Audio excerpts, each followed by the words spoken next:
एक बार एक माली ने एक बंजर जमीन पर एक पौधा लगाया। अपना सब कुछ दांव पर लगाकर अपना सारा वक्त उस नन्हे से पौधे को दे दिया ताकि वो पौधा एक विशाल बरगद का पेड़ बन सके। और वो पेड़ बना इतना विशाल कि उसकी छांव में हजारों लाखों मुसाफिरों, प्यारे साथियों को सुकून और अपना लक्ष्य मिलने लगा।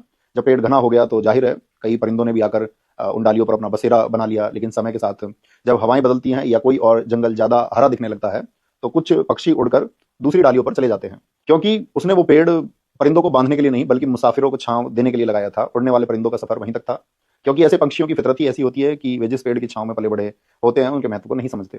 मैंने तो एक छांव चुनी थी धूप में तपते पैरों के लिए, वो दरख्त लगाया था मैंने बस आने जाने वालों के लिए। अब शाखों से उड़ते पंछियों पर मैं भला क्या मलाल करूं, जो अपनी फितरत से मजबूर उन पर क्या सवाल करूं। हमें कोई मलाल नहीं दरख्त की किसी शाख के खाली हो जाने से, हमारी फिक्र तो बस इतनी है कि कोई मुसाफिर, कोई प्यारा साथी ना भटके अपने ठिकाने से।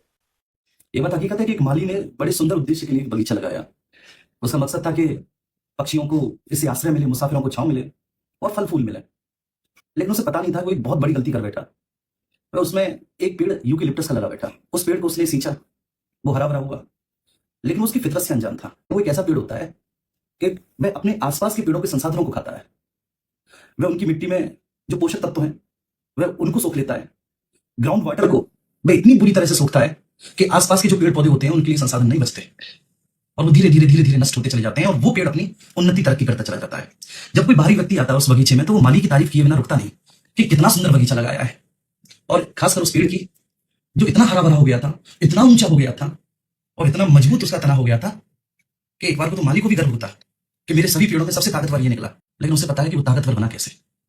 ये बात उसको अंदर ही अंदर कचोट रही थी कि एक पेड़ की वजह से मैं एक दिन इस पूरे बगीचे को अपनी आंखों से बंजर होते हुए देखूंगा। और धीरे धीरे वैसा हो भी रहा था। तो मेरे दोस्त, आप जिस दुनिया को देखते हो वो कैमरे के सामने की दुनिया है। कैमरे के पीछे बहुत कुछ घटित होता है जो आपको दिखाई नहीं देता। आप इस बात को बहुत अच्छे से जानते हो कि बातें कुछ और होती हैं और प्रोजेक्ट कुछ और तरीके से की जाती हैं।